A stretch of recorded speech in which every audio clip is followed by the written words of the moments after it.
다음에는 우리가 이미 앞에서도 공부한 바가 있습니다만 IS 9001 2000과 ISO 14000을 비교하는 겁니다. 이렇게 나오면은 우리가 당연히 IS 9001 2000의 정의부터 해야 합니다. 앞에서 했기 때문에 간략히 생략하면은 이것은 국제화 규격으로서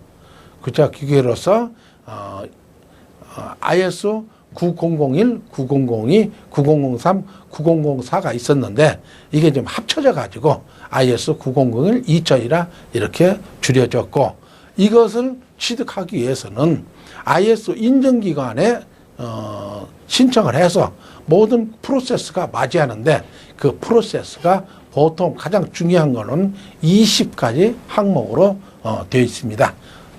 주요한 것들은 그 중에서 한 10가지 정도는 외우고 있어야 합니다. 경영 관계, 경영 원칙, 두 번째 품질 보증 체계도, 그 다음 설계 개발, 제조 관리, 그 다음 계측기 관리, 검사 시험 관리, 그 다음 구매품 관리, 그 다음에 부품의 불량품 표식 및 적시 방법 등등 해서 한 20가지 항목들은 알고 있어야죠. 두 번째, ISO 14000입니다. ISO 14000도 국제화 규격에서 환경에 대해서 정의한 것이 ISO 14000 규격입니다. 지구가 지구 환경 보호하기 위해서 제정된 것으로서, 지금 현재 지구가 몸살을 앓고 있고 앞으로 문제가 되는 것이, 예를 들면 독극물, 산림체벌, 동식물 멸종, 그다음 산성비 등등 이런 것들이 앞으로 지구를 환경을 오염시킨다나 치명적으로 지구 환경을 오염시키기 때문에 그것을 규제하는 걸로가 ISO 14000입니다. 그럼 정의는 마쳤고, 여기서 퀘스천이 IS 9001 2000과 ISO 14000을 비교하는 겁니다. 그러면 여기서 파워포인트 보시는 바와 같이 인증 범위, 제품 및 서비스 공정입니다. 두 번째, ISO 14000은 제품 및 서비스 공정이고 기업 경영 시스템 전반에 간다 드리겠습니다. 주요 내용은 품질 경영과 품질 보증, 두 번째, 설계, 개발, 생산 설치 및 서비스 품질 보증, 그 다음에 최종 검사 시험 통계적 수법 사용 이용이 주로 내용이 되겠고, 환경에서는 환경 시스템, 그 다음에 환경 감사, 그 다음에 환경 평가, 성과 평가, 제품의 환경 표준, 용어 및 정의, 이런 것이 차이가 나갔습니다. 성격으로서는 제품 품질의 경쟁력을 좌우하고 강제력은 없고 구매자 요구에 의해서 이게 필요한데, ISO 14000은 반면에 기업 국제 경쟁력을 개발하기 위해서 향후 강제 인증 제도로 발전이 되고 있습니다. 특징으로서는 품질 개선과 법규와는 무관히 나나 여기는 기업 활동 전반에 해당되고 업무 법규와 관련이 있다는 것 차이가 되겠습니다. 앞으로 친환경 제품 개발이랄지 친환경 경영이랄지 이런 것이 ISO 14000 규격에 맞도록 해야 하지 않나 하는 것이 여기서 강조되는 바가 되겠습니다. 더불어서 ISO 22000이라는 것도 있습니다. 이것은 식품 안전 경영 시스템에 대해서 제정한 국제 규격입니다. 잘 아시겠지만 ISO는 유엔 산하에 있는 국제 표준화 기구죠.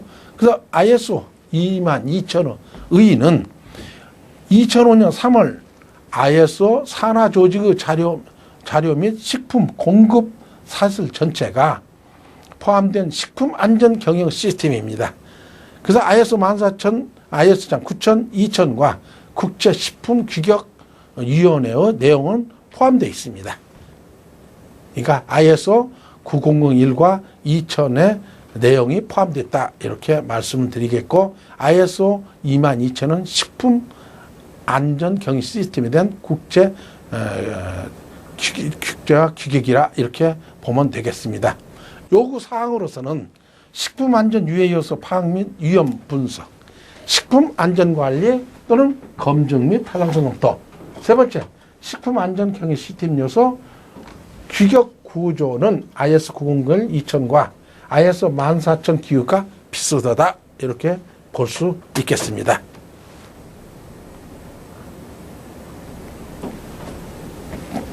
여러분 공부하면서 잠깐 좀 필요할까 봐서 평소 때 제가 모아놓은 자료를 한번 이렇게 만들어 프레젠테이션 해봤습니다. 직업을 바꾸기 전의 10계명입니다.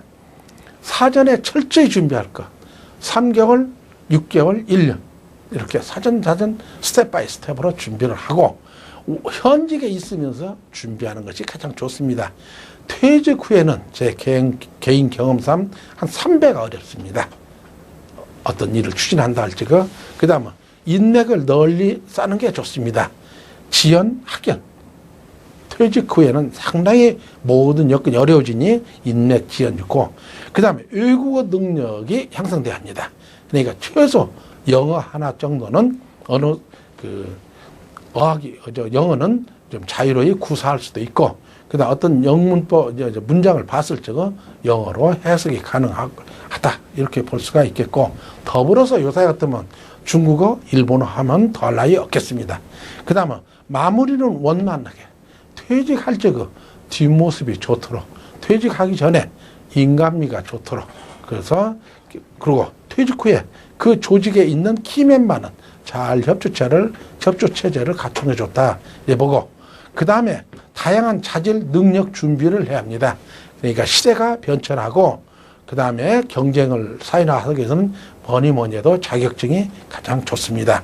그 다음 이력서를 정기적으로 개선할 수 있도록 다양한 경력을 회사 근무할 적에 터득을 하고 또 나와서도 마찬가지입니다.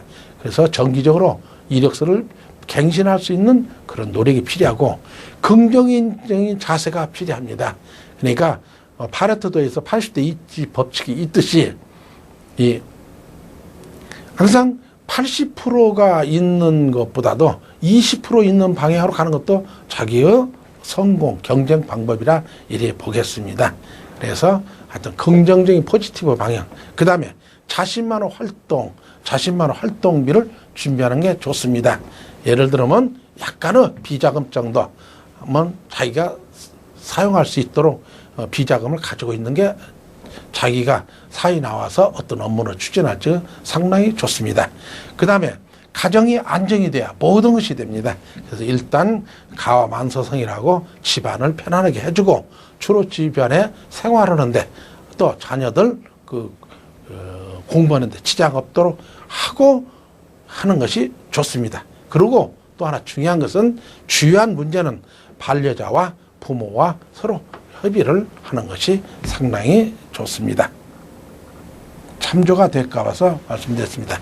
그 다음에 이제 중요한 전통적인 실험 계획과 다구치 실험 계획의 특징을 말씀드리는 것입니다. 그래서 우리 실험 계획법을 디자인 오브 익스퍼리먼트에서 DOE로 표기하죠. 그럼 이리 나올 수는 항상 우리가 습관적으로 DOE의부터 합니다. 통제 가능한 인자를 조정하여 치명 인자와 최적 인자 조건을 찾는 것이 목적이다 할 수가 있습니다. 그 다음은 다구치 실험은 DOE의 차범 인자 노이즈를 이용한 실험 계획법이다. 이렇게 할 수가 있겠습니다. 앞에서도 실험 계획법에 대해서 또는 다구치 실험 방법에 대해서 또는 다구치에 대해서 여러 얘기가 있었습니다만 이게 몇 번 나옵니다. 그럼 여러분들께서는 와 자꾸 반복해서 나오느냐 했는데 솔직히 제 개인적인 것을 말씀을 드리면은 이 강의 자료를 준비함에 있어 가지고 처음에는 자료가 어느 정도까지 준비가 안 된 상태에서 자료를 준비를 했는데 강의를 해오다 보니까 자료가 좀 더 충실한 자료를 구할 수가 있고 제가 강의 내용을 만들 수 있기 때문에 반복해서 하는 것이 하나 첫 번째 목적이고 두 번째는 우리가 반복해서 리피트 앤드 리피트 반복해서 함으로 인해서 우리가 그 내용을 충분히 인지할 수 있기 때문에 반복해서 나오는 두 가지 이유가 있습니다. 그리고 세 번째 부탁은요. 이러한 새로운 것들이 나온다 했을 적에 어떤 그 논제가 나올 적에 예를 들어서 품질 경영에서 나옵니다만은 품질 혁신은 혁신대로 문제가 나오고 그 다음에 샘플링은 샘플링대로 나오고 그 다음에 실험계획은 실험계획부터 나오고 이렇게 구분해서 나오는 게 아닙니다. 그냥 합쳐가지고 어떤 그 문제들이 제시가 되기 때문에 머릿속에 어떠한 것 문제가 나오더라도 바로바로 머리에서 정리해 가지고 그 문제를 스스로 주어진 시간 내에 적을 수 있도록 연습도 함과 동시에 머리 회전도 그렇게 되어야 그게 좋다고 생각이 됩니다. 딱 언제 어디서나 어떤 문제가 나와도 바로바로 답을 적을 수 있는 그 같은 유비쿼터스 같은 그런 머리를 연습을 하고 머리를 암기를 하는 것이 남보다 경쟁력이 있는 것이 아니겠나 이런 생각을 하게 됩니다. 그래서 이걸 비교하고 또 하나 이런 것들 이렇게 비교를 할 적에는 이렇게 선을 그어 가지고 딱 비교를 하면은 이렇게 작성하게 되면 자기가 그 문제에 대해서 확실히 알기도 되고 외우기도 쉽습니다. 목적, 가정, DOE, 반응에 대한 정확한 분석, 다구치, 경제적 타당성을 고려한 최적 조건 확인, 가정, 실험계획 변경해도 잡음에 의한 영향은 일정하다. 중요한 내용이죠. 그 다음에 여기는 잡음에 의한 영향으로 커다란 산포가 발생한다. SNB, 노이즈, 그게 중요하죠. 분석 방법, F분포를 이용하고 최적 조건을 확인하는데 여기서는 SNB, 시그널과 노이즈를 이용하여 비교 효과가 좋은 조건을 확인하는 것이 다구치 방법이 일반 실험계획과 다르다. 이렇게 할 수가 있겠습니다.